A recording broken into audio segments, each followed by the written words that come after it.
What's up, guys? It's Flurry Punch Saber here. I'm here to talk about another Granblue Fantasy Versus video, and this time it's about my man Soriz. I'm going to do a character breakdown on his recently released trailer, and man, he's looking really cool, but he also looks like he has no range, so I'm having like a little bit of mixed feelings. There's nothing in the trailer that it looks cool, but I'm like, oh man, how's that gonna work in a real match, right? But I don't want to have too much, negative thoughts. I just want to get freaking excited for Soriz. Like, he's coming out soon, April 7th, so that's pretty good, right? And he comes along with the stages. I'll talk about the stage at the end of the video. Right now, I just wanted to focus on my man Soriz.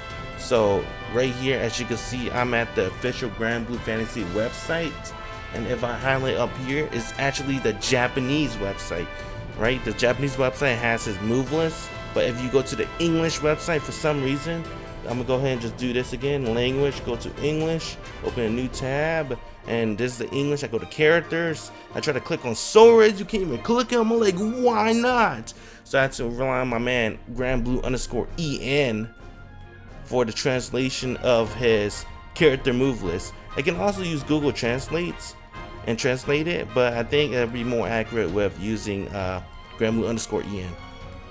So I'm gonna do something different with this character breakdown. I'm gonna experiment a little bit, but I'm gonna do a trailer slash the skills breakdown. So we're gonna look at his skills through here, and then let's look at his trailer through here, right? So right here, Cygames, Arc System Works, Unreal Engine. Look at this Fudoshi. Damn, he's really cool, man. Maybe I should play. Nah. Yo, he's so tight. I like him. Soriz is mad cool. Soriz. So right off the gate, you can see that. That's probably his taunt. But this is what we want to see. His moves. That's his auto combo, most likely, and that's the Flurry Punch right here. Let me slow it down. I'm playing in 4K. I don't know why. I should go ahead and play in 1080. Fuck it. I should play in 4K. I don't give a fuck. Let's see. Let's go ahead and 0.5 this bad boy. All right. I don't want to skip too much. Let's see. Oh shit. There you go. See that Flurry Punch? So he did auto combo into Flurry Punch. That Flurry Punch is called right here. It is called Punch of the Stars, or Punch the Stars, my bad. It's a flurry of punches. L style, as you saw, stays in place. M and H version advances while punching. While under Macho Ultimatum, that's his install, we'll talk about that later, the number of punches increases, and there are A and B follow-up. It turned into a Rekka. We'll talk about that later. So let's go back to the video. So you got his air. That looks pretty good. Auto combo into that kick. So that kick, I'm a little bit worried about it, because I read the description and it also looks like it has no range. See, this is what I'm talking about with this character. It looks like this character has no range, but that kick is called Ryuga Kyoku, right? It's an upwards kick useful against airborne opponents. So I guess when the opponent is pretty high at the end of the combo, as you saw in the trailer, you don't want to use it as an anti-air, most likely, because as you can see right here, it does not have any invulnerability, so no invincibility. But under Macho Ultimatum, it extends further. So you probably, I don't know what it means, extends further, probably move further. So let's go back to the trailer. Boom! Man, I love that kick. Oh, it's clipping through a little bit. It doesn't matter. And it pushes them really far. I like that. So that punch right there is called Impact Knuckle. His rush attack. The L version travel a short distance, while the M and H version goes further. While under Macho Ultimatum, it travels even further. So we don't know how to start up on that, as the trailer just instantly just show us him traveling pretty far And what we saw against Vasaraga was most likely either the M or H version. I want to say that's the H version most likely. Oh fuck. Out. So he did auto combo into rock smash. I remember this move. This move is pretty easy to remember. So that is called rock smash. Soriz punches the ground, causing a pillar of flame. The M version comes out slower, but it's plus on block. So it kind of reminds me of Percival sliding skill. I don't know what's the exact name for that, but the reason why I want to compare it to Percival sliding skill is because Percival L, right? You can just I don't want to say you can just throw it out, but you can hit that in the combo. But the M version comes out slower, right? You usually can't combo into that, but it's more plus on block. So this is probably kind of the same thing, right? So you want to use the L version in the combo, and the M version probably to, if your opponent, you know, you condition them to block for a long time, you're like, okay man, you want to start blocking now, pull out rock smash B or M, excuse me, and you plus some block, you can skip their turn. It's your turn again. So it might be a little bit tricky too, because the Percival sliding to the M version, right? You can dodge it on Oki, right? It's not really that real. So you probably could dodge this too, but it depends on how much hits it has. Excuse me. Read the phone. Sorry about that. It looks like it only has one though. That's what I'm a little bit worried about. Damn, that's taunt does it. That's his special. Look at it. This special is so sick. It is called Leaping Tiger Charging Dragon. Of course, it has invincibility frames, but then make sure to note it that it has short range, so it needs to be used in combat, in combos or close combat. So they're telling you, hey, don't throw this out because it's the reach is really short. So, oh man, I think that's going to be the biggest issues for this character. That's one of my biggest thing about Narmia, is her range is pretty short, but that's only in one of her stances, right? The pink stance it has pretty good range. See the range, I don't know if that's how it's gonna go on whiff. Like what if he's like on the other side of the screen, but he just like go that? Then if that's the case, then the range is very short. But if they're gonna do that to my man Soriz, they better make the damage huge, right? Or make him like, oh, see, that was sick. You saw that? I'm thinking, can you combo after that? It looks like it wall bounces. I don't know the recovery on it, but that's pretty cool. That's a throw. Alright.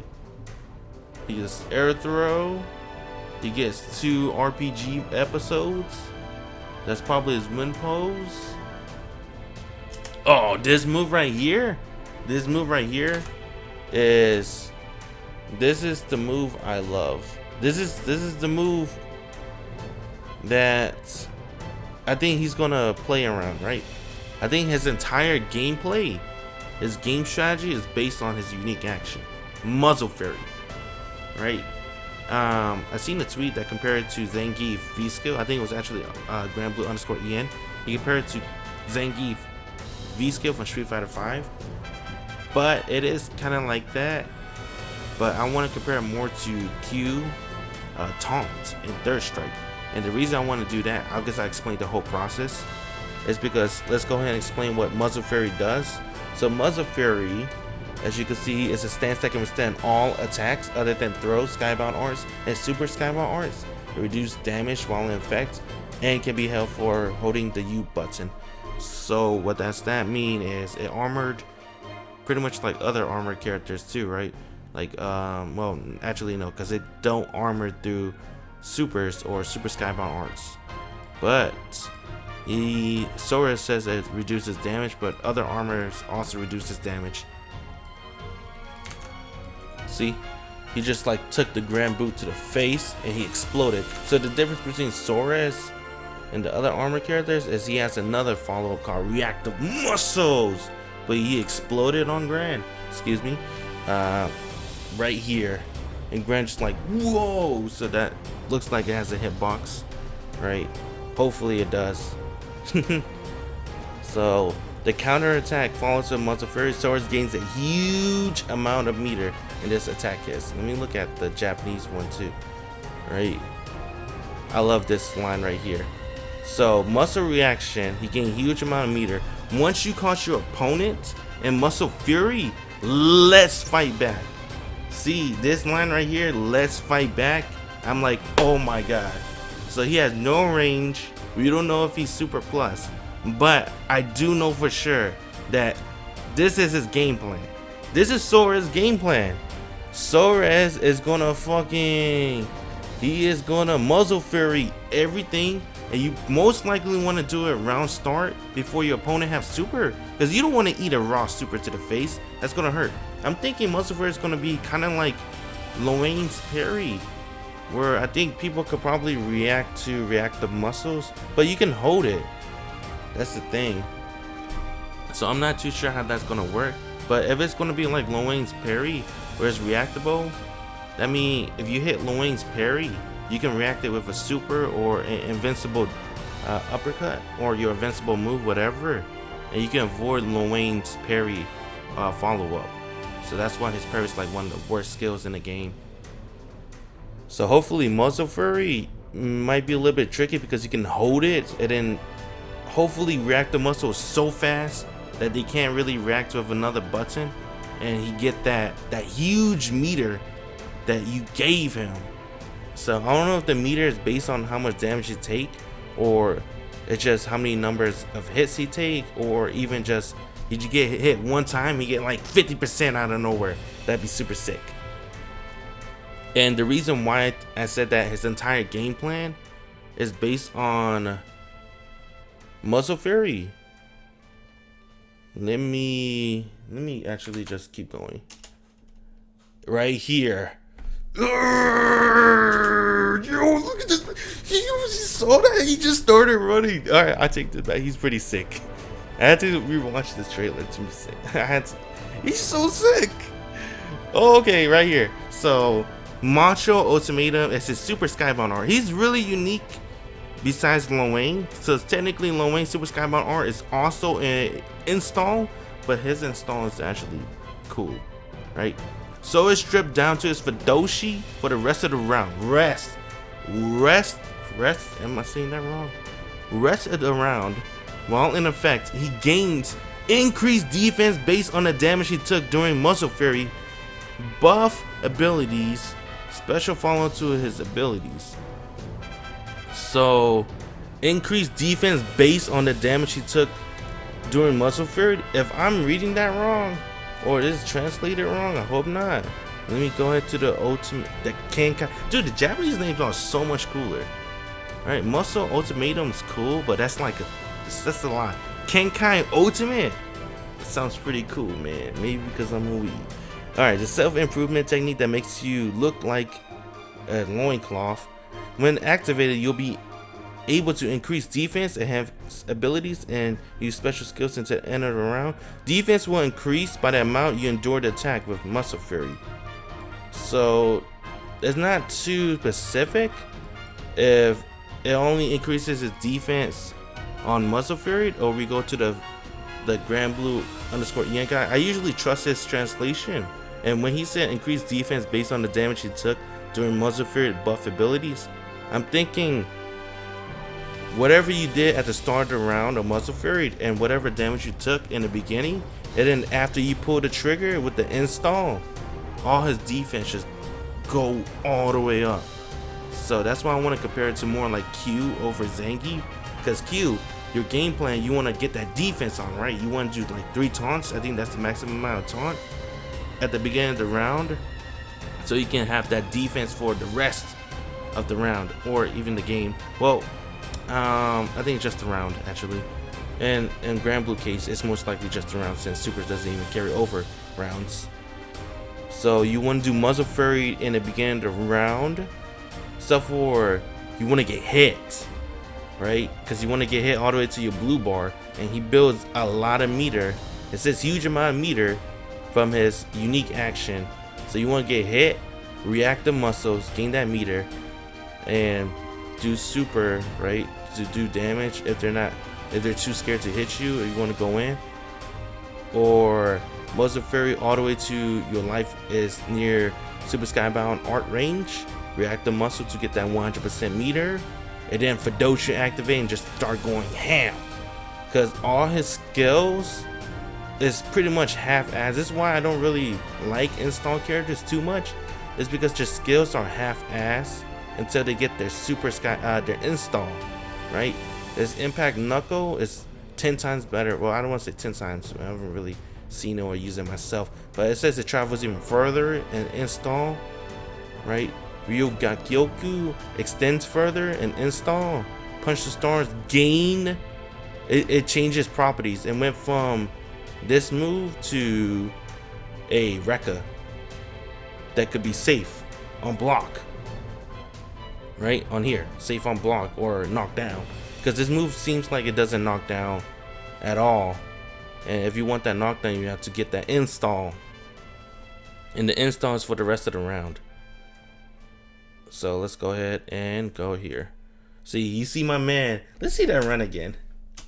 All right. Muscle, whatever it's called, into the Kenkai install. So he did. That's probably his heavy button. That kick. That seems pretty good. Dude, Rock Smasher. What does Rock Smasher do in what's it called? I like saying that Kenkai Ultimate. I'm gonna say that from now on. That's super sick. So Kenkai Ultimate, Rock Smash, larger hitbox. All right, he got a larger hitbox, so that's probably good. Ooh, you can combo after that, and then that's probably another H. I don't know that kick. Damn. Oh my god. Actually, let me see that. Did that wall bounce? No, that didn't wall bounce. Damn, the EX version. What's that move called?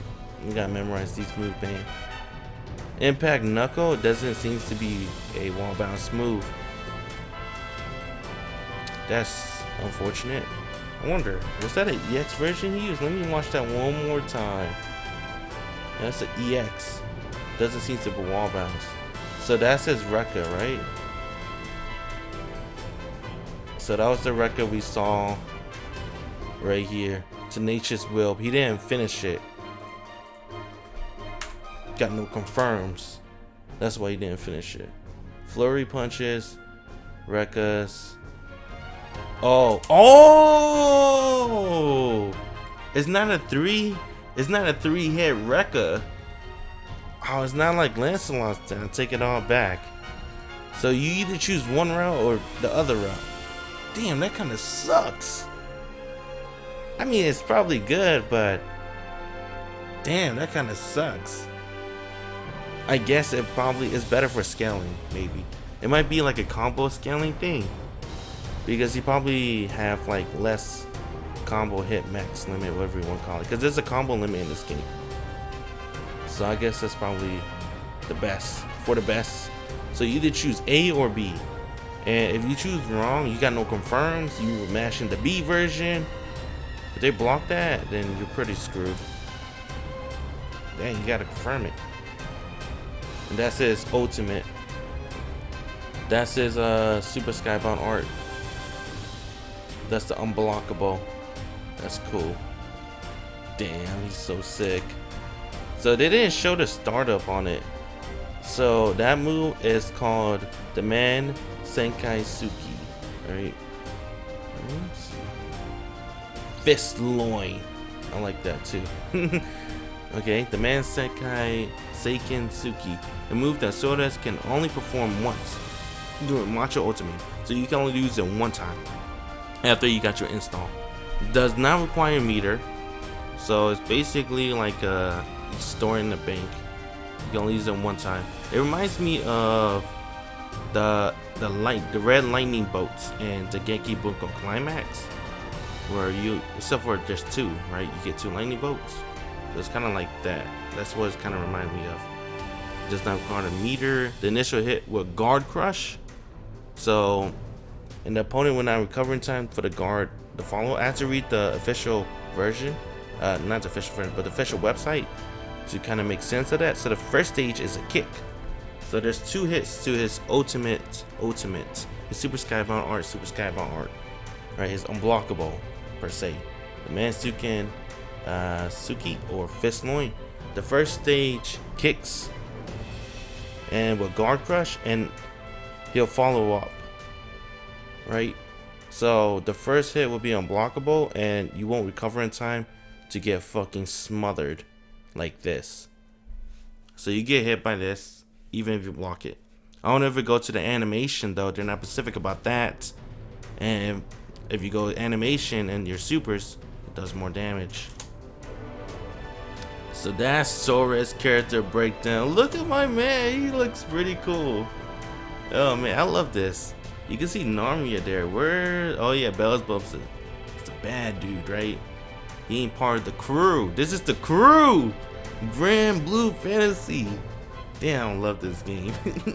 Damn, this looks good. This is the crew. You don't call them heroes? Cause Gran, this crazy motherfucker, he recruits murderers. He doesn't care. Anybody can join his crew. You just gotta ask. That's about it. Really. So they're not really heroes per se, but this is your crew, man. Yeah, it's a cool crew. I'll give him that. So he looks pretty pricey, 800 yen. That's pretty much $8 convert. And you can see right there, April 7th. I should have said that in the beginning. But he comes out April 7th. And he have 2 episodes. Right, 2 RPG episodes. It comes with an avatar and his emblem. So all that for $8. I guess the reason why these characters cost a lot, it might be because of the RPG episodes. Still, $8. And then DLC, I don't know what that is. That looks cool. Let me see if he translated that. So they have this. Comes with 2 Soriz skin. It uses in first mode and avatar. I don't know what that DLC is. That's cool. Oh, you know what? I wonder if it's for the Granblue Fantasy game that you get this skin, this costume. Maybe. That's cool. Damn, $8. That's pretty good. This, I'm not gonna touch it. I'm Granblue shill, but this isn't free. The Rose Queen, my sexy goddess, her stage is not free. Rosetta, why? Why are you making me pay $4? It's not. And I heard, hopefully I heard wrong, but I heard the stage, the Rose Queen stage, is not part of the character pass. Cause you know, like you bought Namaya and Beelzebub, they're part of the character pass, but you had to buy their colors separately. This is kind of BS in my opinion, but hey, you can't expect too much from a game that milk a lot of people from gachas. You kind of had to see it coming, dude. So you had to pay. I don't think it's just. I hope I heard wrong, but this probably won't be part of the character pass, the season 1 pass that you paid, or like $30 already. You have to pay an extra $4 for this stage.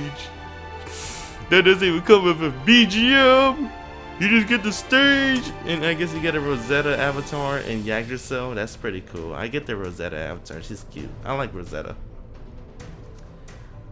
Ah, this Sora is laughing at you.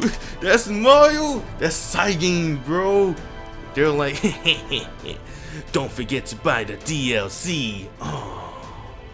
Oh, that kind of stung at the end. I'm not gonna lie. But then I felt an ointment through my a-hole thanks to this. Oh, you saw that? That's Jetta. That's Jetta, dude. Dude, Jetta comes out what? So her trailer comes out March 31st. And then this is really cool because Granblue Fantasy, the mobile game, just did a event based on the, I forgot what's that crew called, the internal crew, right? And Oh my god! If Jetta, it's called Caesar Redemption, by the way. If Jetta gets if she summons the internals, oh my god, holy shit! Because you get a summon, and after you complete Caesar Redemption, you can do a lottery. You get a summon, you get the internal crew. Holy shit! Just like Grand summon Bahamut, Jetta summon the internal. Oh, that would be so sick. That would be too sick. Oh shit! I can't wait till March 31st for a trailer. I'm actually, I wasn't hyped for Jetta at all in the beginning of March because they show off she got the exact same move list as Grand. But dude, if they show off the internals and if she, oh my goodness, and she better have that costume too with the cool ass jacket or cape, whatever you want to call it. I'm excited. I can't wait for March 31st. Anyway, that concludes my Soriz character breakdown. It went by a little bit longer than I expected, but I hope you guys enjoy it. Just a little bit of reminder, he comes out April 7th, and he costs $8, but he does come with the character pass, so if you already have the Season 1 character pass, you'll be able to get him. So, April 7th, 2 RPG episodes, character lobby, emblem, and you get this cool skin, plus probably most likely for the Granblue Fantasy game, but don't quote me on that. And Rosetta stage, or the Rose Queen stage, comes out on the same date, and I hope I heard wrong, but I heard from just a bunch of random internet people, so it could be wrong. That is not part of the character pass. You have to buy the stage separately. As you can see at the price below, it is 400 yen or $4. But they got me with this. They got me with this. I'm like, damn, Cygames, done it again. They're pretty good. RSS and Cygames pretty good. Anyway, I'm gonna go ahead and drop the full trailer down the link below if you want to see it yourself, if you want to see what it sounds too. Anyway, I appreciate you guys sticking by. Thank you for watching the video. Please like and subscribe. I will do more Granblue Fantasy Versus videos in the future, and I'm definitely gonna, oh man, I can't wait for this Jetta character trailer. Oh, please show off the internals. All right, I'm gonna go ahead and sign out. Peace out. Laters. Bye.